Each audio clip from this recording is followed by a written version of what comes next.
আসসালামু আলাইকুম দর্শক, আমি দেওয়ান খালিদ মাহমুদ। আমার সাথে আছে মনির আহমেদ।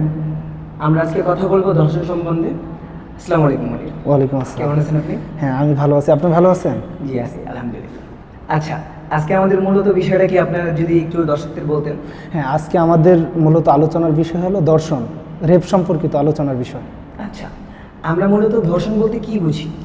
হ্যাঁ, আমরা যদি দর্শনকে সংজ্ঞায়িত করতে যাই তাহলে আমরা দর্শন বলতে বুঝি কোনো পুরুষ কর্তৃক কোনো নারীর সাথে সম্মতি ব্যতি রেখে অর্থাৎ ইচ্ছার বিরুদ্ধে গিয়ে যদি কোনো শারীরিক সম্পর্ক চাপিয়ে দেয় বা যৌন সঙ্গম ঘটায়, সেক্ষেত্রে আমরা তাকে দর্শন হিসাবে সংজ্ঞায়িত করতে পারি, বা রেপ, যাকে ইংলিশে রেপ বলা হয়।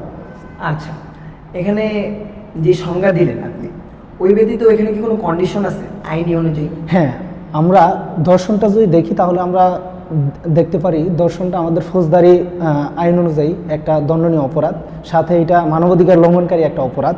আমরা যদি আমাদের দণ্ডবিধি 1860 সালের যে আইনটা আছে সেই আইনের 375 নম্বর ধারায় যাই তাহলে আমরা 375 নম্বর ধারায় গিয়ে দেখতে পাই কিছু স্পেসিফিক কন্ডিশন আছে, যেই কন্ডিশনগুলো ফুলফিল হলে মূলত সেটা দর্শনের রূপ নেয়। যেমন তার মাঝখানে প্রথম কন্ডিশন সেটা হলো কোনো নারীর ইচ্ছার বিরুদ্ধে গিয়ে যদি তার সাথে যৌন সঙ্গম করা হয় তাহলে সেটা দর্শন হবে।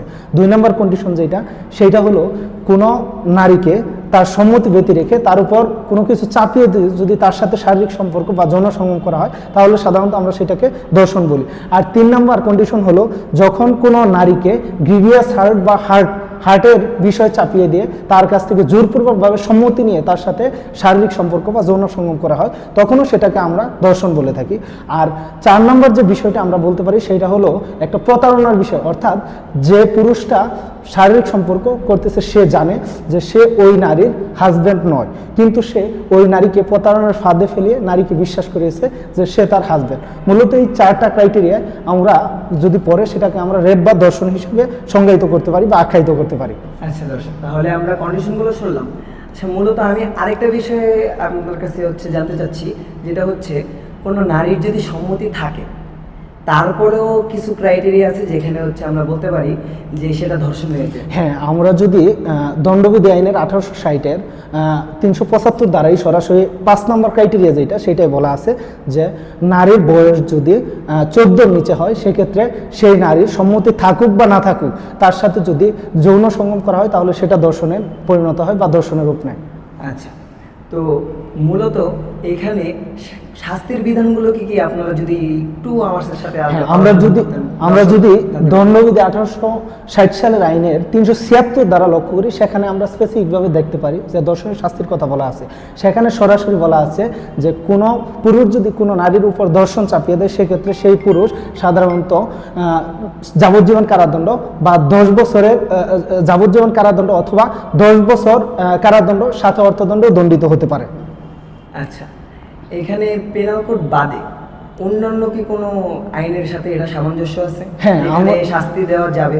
হ্যাঁ, আমরা যদি পেনাল কোড ছাড়া এটা চিন্তা করি তাহলে আমরা দেখি নারী ও শিশু দমন নির্যাতন আইন 2000 সালের ধারা 9-এ সরাসরি বলা আছে যে কোনো নারীর সাথে যদি কোনো পুরুষ জোরপূর্বকভাবে যৌন সঙ্গম করে সেক্ষেত্রে সাধারণত তার শাস্তি হলো মৃত্যুদণ্ড অথবা যাবজ্জীবন কারাদণ্ড হিসাবে শাস্তি হিসাবে উল্লেখিত আছে।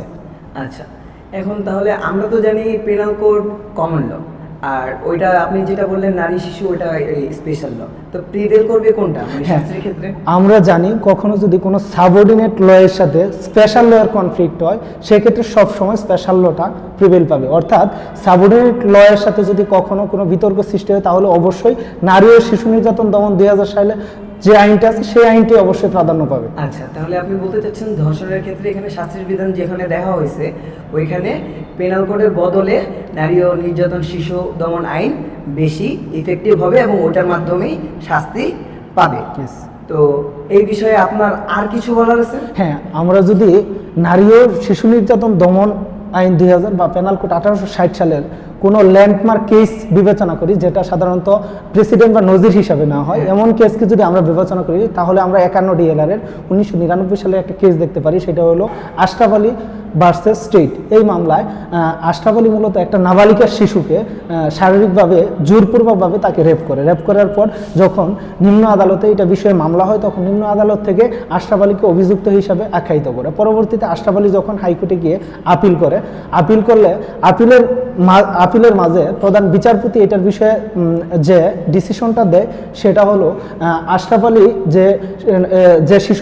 যে শিশুটার সাথে শারীরিক সম্পর্ক করেছে সেই শিশুটার শারীরিক সম্পর্ক বা তার কথাই হলো সবথেকে বড় এভিডেন্স। সেইখানে সাধারণত পারিপার্শ্বিক কোনো এভিডেন্সের দরকার পড়ে না, কারণ মেয়েটা যখন নিজে সাক্ষী দেবে তখন সেটাই হলো সবথেকে বড় এভিডেন্স। সেই ক্ষেত্রে আমরা যদি আনুষঙ্গিক কিছু এভিডেন্স নিতে পারি সেটা সাধারণত কোরাবোরেশন এভিডেন্স হিসাবে অন্তর্ভুক্ত হতে পারে।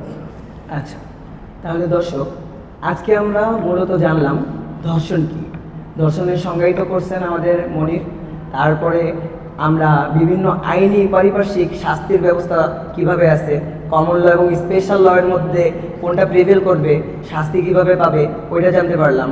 তো মূলত ধর্ষণ সম্বন্ধে আমার মনে হয় আমরা সব কিছুই হয়তো তুলে ধরতে পারছি, হয়তো আমাদের মধ্যে কোনো ভুল ত্রুটি আছে, ওইটা আপনারা ক্ষমার চোখে দেখবেন। ইনশাল্লাহ আমরা পরবর্তী ভিডিওতে নতুন কিছু নিয়ে আসব। আমি দেওয়ান খালিদ মাহমুদ, প্রাইম ইউনিভার্সিটি, আমার সাথে Monir Ahmed, prime university, law department, bringing justice to you guys. ধন্যবাদ সকলকে।